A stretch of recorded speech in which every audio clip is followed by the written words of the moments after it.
So today I want to cover Rosanna Pansino, yet another opportunistic snake in the grass amidst the field of content we call the Mr. Beast drama. The reason I want to talk about Rosanna today is because this individual's opportunistic and deceptive behavior knows no shame, and because of that, also no bounds. At this point, there are so many of these smug, deceptive, manipulative, dishonest individuals that have used the Mr. Beast situation as an opportunity that we might as well make a whole series on this. Let's give some background real quick though for those of you who don't know or don't remember. Rosanna Pansino is one of those YouTubers that has been on the platform since the golden age of YouTube. You could reasonably compare her to people like Ryan Higa, Ray William, or maybe even Smosh. She's been a large YouTuber for quite some time, and because of this, she would go on to be recruited and featured by Mr. Beast in one of his influencer videos. In this video, Rosanna competed in hide and seek, placed in the top 3, but ended up being edited out into a lower position, or so she claimed. After the situation, rational creators assumed that she was starting drama over seemingly nothing, as she continued to push this narrative that Mr. Beast was a deceptive entity that would fake their videos by embellishing outcomes or giving certain people advantages to present a manufactured outcome. It's just not fair. It's not right. And it happens. And misogyny is so... I used to not think of it. I used to be like, you know what? No, it's not. It's 2023. Women are treated the same, but they're just not. And even someone at your level with all your credentials, all your fame and following, if that's happening to you, you know, it's happening to so many other people, creators and non-creators and just women in general. And I think I'm tired of being quiet about it because I think that's how it continues. As a result, some people picked up the idea that Mr. Beast was sexist for editing Rosanna down in favor of an all-male podium finish. Additionally, Rosanna would release a music video amidst this drama which did Rosanna no favors in terms of optics. Keep in mind, the hide-and-seek game was in 2021, which was 2 years before Rosanna broke her quote-unquote silence in October of 2023. While it can be argued that Rosanna did this opportunistically on timing alone, that simply is not enough for me. To me, that's just a vague tip of the iceberg in Rosanna's role in slandering, defaming, and facilitating misinformation against Mr. Beast over what appears to be a 3-year-long grudge for the sake of building a fresh new image for herself, a victim turned hero. To support my ideas of Rosanna being a malicious and opportunistic fraud in this case, we'll connect the past with the present and go over Rosanna's lies and failure to report truthful information. With that being said, let's go over Rosanna's response to Mr. Beast's response posted on November 24 on Twitter. Rosanna Pansino says this: "Now that Mr. Beast has responded, in quotes, after 4 months, I want to take a few days to see what his approach would be. It appears these were his main steps. 1. A broad public statement from his lawyers, followed immediately by an expenses-paid trip for Soggy Cereal to interview Mr. Beast employees, also known as access journalism." What I don't like about Rosanna here is that she is already starting to load her rhetoric by highlighting that Soggy partook in quote-unquote access journalism, which is a term that describes coverage of VIPs such as celebrities rather than coverage of objectivity and fact-based information, which is incredibly ironic and a clear attempt to discredit Soggy while conveniently ignoring all of her own missteps in obfuscating information, such as misreporting the Beast Games event and even slandering Chris Tyson and Mr. Beast's company of distributing CSAM. But it doesn't just end there. Number 3, coordination with commentary channels, with Mr. Beast asking them to cover Soggy's video. As I mentioned before, there is a large group of channels who coordinate behind the scenes to defend Jimmy. This is now proven. I want to point something out here. Of course, Mr. Beast would want to spread that video around. To deny him that privilege is directly hypocritical, as you yourself have in the past collaborated with large channels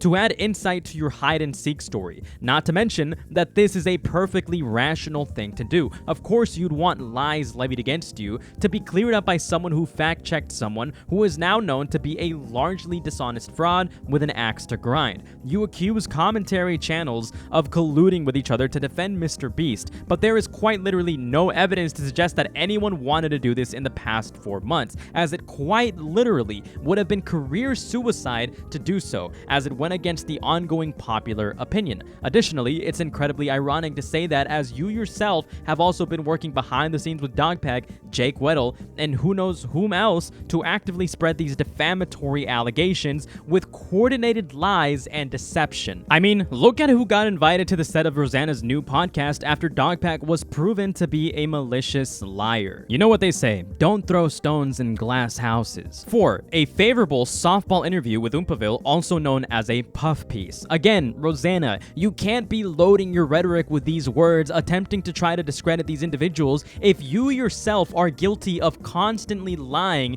and pushing false information. One thing you'll notice about this approach is not a single victim was interviewed across the hours of videos. This approach closely mirrors what Jimmy's crisis management team, Hilt 6 Strategies, did for Johnny Depp during his trial. You can watch more on this in the Netflix documentary Depp v. Heard. This is an insane manipulation technique used by Rosanna, appealing to emotion to try to get people to equate Mr. Beast's alleged wrongdoing to a case that involved repeated abuse and lies. Not to mention, you bring up quote-unquote victims, but who are these victims exactly? You're just leaving this open-ended, which will lead people to assume that Mr. Beast is responsible for these potential cases: Chris Tyson's allegations, the Mr. Beast games, Jake Weddle, and other employees. But who exactly are you referring to in each of these cases? This is just again a loaded statement by Rosanna to cause paranoia about an issue that currently has no accurate measurability of severity. There's also this interaction between Rosanna Pansino and Nicholas Diorio that I want to include in this video. Rosanna says just some of the things that have happened because of people's coverage. 1.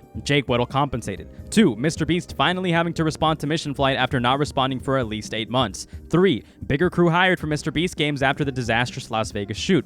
4. Jimmy admitted to them digitally removing and altering a hospital in a charity video. 5. Jimmy admitted allowing fake signatures. Now finally offers a refund years later. 6. Internal investigation leads to firing or removing of several high-level executives, including his CEO, and more. Nicholas then responds with 1. Jake Weddle was already compensated for the parts of the challenge he completed. 2. This was a clear oversight and you're wording it like he tried to scam them, LMFAO. 3. There's no evidence anything you've done contributed to a larger crew for a different shoot.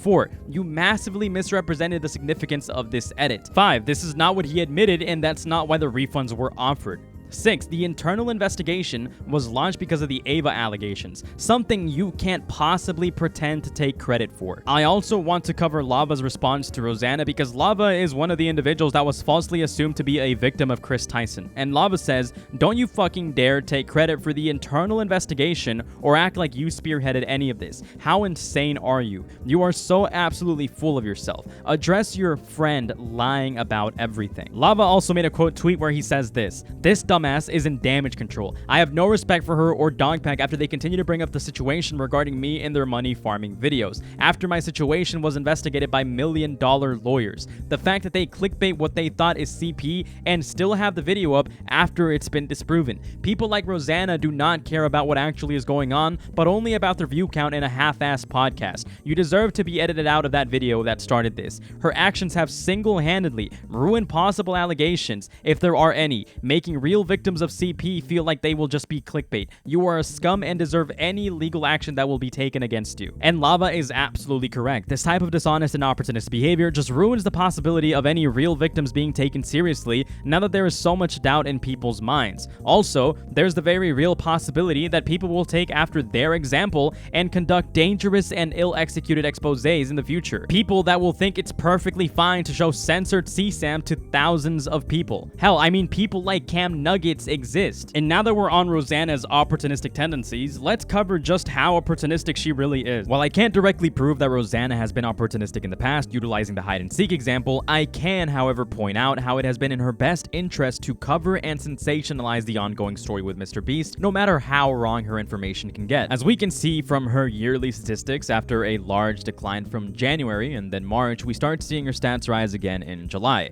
which lines up directly within the same time frame in which she began covering the Mr. Beast game story, as we can see from this spike here, dated July 22nd to July 29th. It should be important to mention here that at the time, the Beast game story wasn't nearly as much of a hot topic as the allegations levied against Chris Tyson or Mr. Beast's company, which were an ongoing story for the past week at this time. There's also another important detail here. Rosanna's coverage began just 2 days after Dogpack's first video dropped, where Dogpack levied some serious allegations claiming that Mr. Beast had very shady business practices, which by now we know were mostly false allegations or heavily exaggerated claims. Rosanna would go on to cover this story for the next 2 weeks, and in her coverage, she propped herself up as a figure of authority that was getting direct information from contestants. How true this is, it's really hard to tell. There are some other instances of her coverage, such as TikTok posts, where she levied what is now claimed to be false reports of women with broken bones. To make things worse, men started realizing that they could take out the women without being eliminated. Guys started tackling and hitting women. 2 girls were tackled and passed out on the field and were dragged off to continue filming. I saw people with broken bones, stitches, etc., and most were women. However, something interesting here is that Rosanna didn't particularly validate these allegations and ran them as if they were direct stories of what actually occurred on set. I also want to note here that Rosanna claims this production was not unionized, which again is false, assuming you want to take Mr. Beast at his word. It's IATSE crews.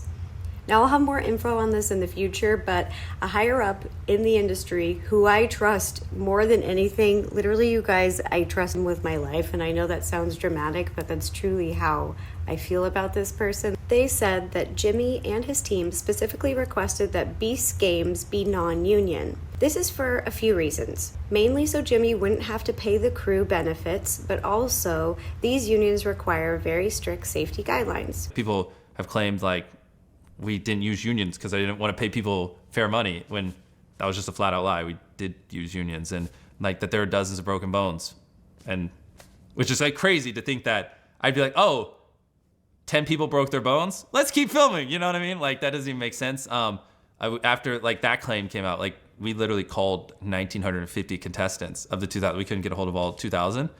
I couldn't find a single broken bone. Yeah, online it's being claimed there's dozens. I mean, there's so much even disinformation like that being spread.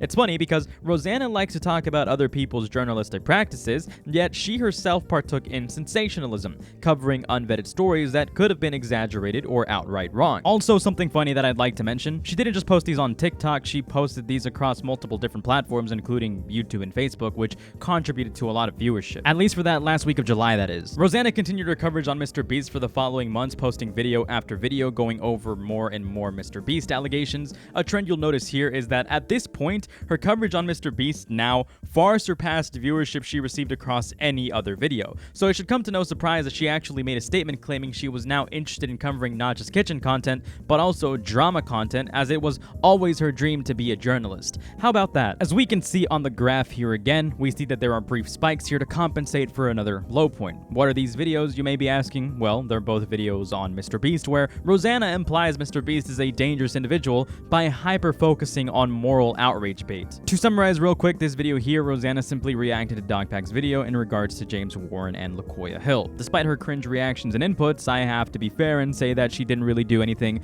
egregious here, but just react and offer some tame thoughts, which honestly is better than I can say for Pegasus coverage on this story. However, I do want to play this clip here because I find it funny how she still seems to be holding on to this grudge several years later. I'm just wondering, what else are they deleting?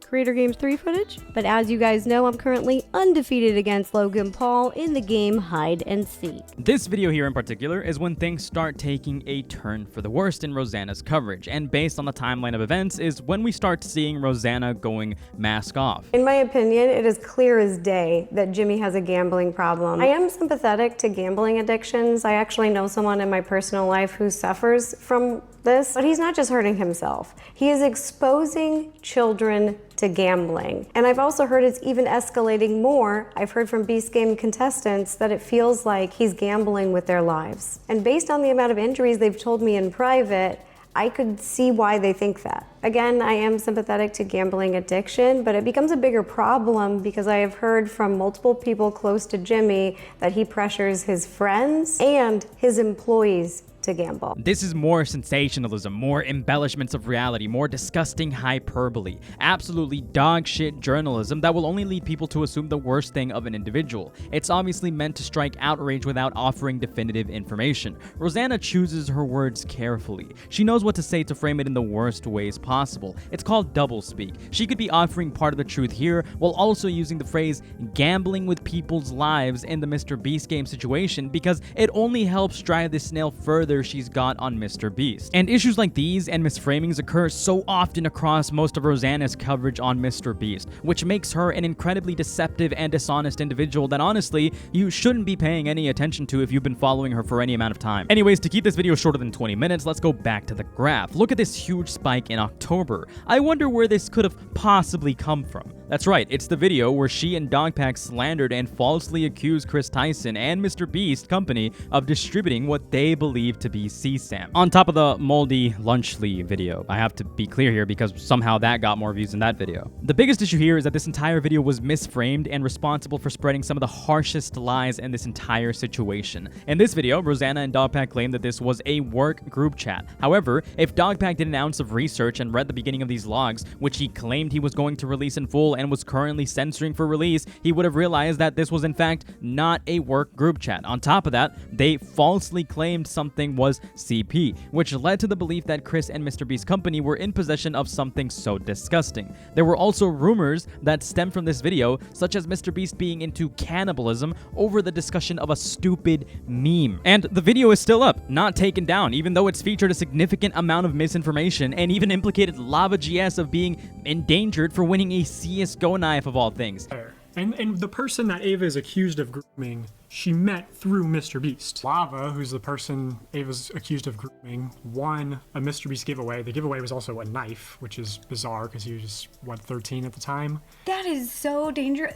That knife? Yeah, they didn't know about this? I don't think you can buy a knife if you're 13. No. Having researched the Discord logs personally myself to scour for evidence, having read interactions between Lava and the members of this Discord, I find it appalling that someone like Dogpack, who is self-proclaimed only interested in the truth, continues to smear Lava as an alleged victim. Again, if Dogpack did an ounce of research going through those Discord logs, which apparently he did, he would have come to the rational conclusion that Chris Tyson did not, in fact, groom anyone. Yet, Rosanna platform and continues to associate with such a malicious individual over what exactly? This leads me to my conclusion. Rosanna is an opportunistic scumbag who jumped on the opportunity to expose Mr. Beast in an attempt to get back at him after the hide-and-seek situation. And I find this incredibly funny because literally a few weeks before releasing this video around the beginning of October, Rosanna brought up her statement again. Why would she do this? Who knows exactly, but I have my suspicions. Additionally, I want to point out her blatant hypocrisies in regards to questioning the ethics of other individuals, such as Soggy Cereal, yet not abiding by any journalistic standards herself. Furthermore on this, Rosanna in the past made a statement regarding Colleen Ballinger, an individual who was also accused of grooming a minor that had provable evidence in regards to her speaking inappropriately to said minor.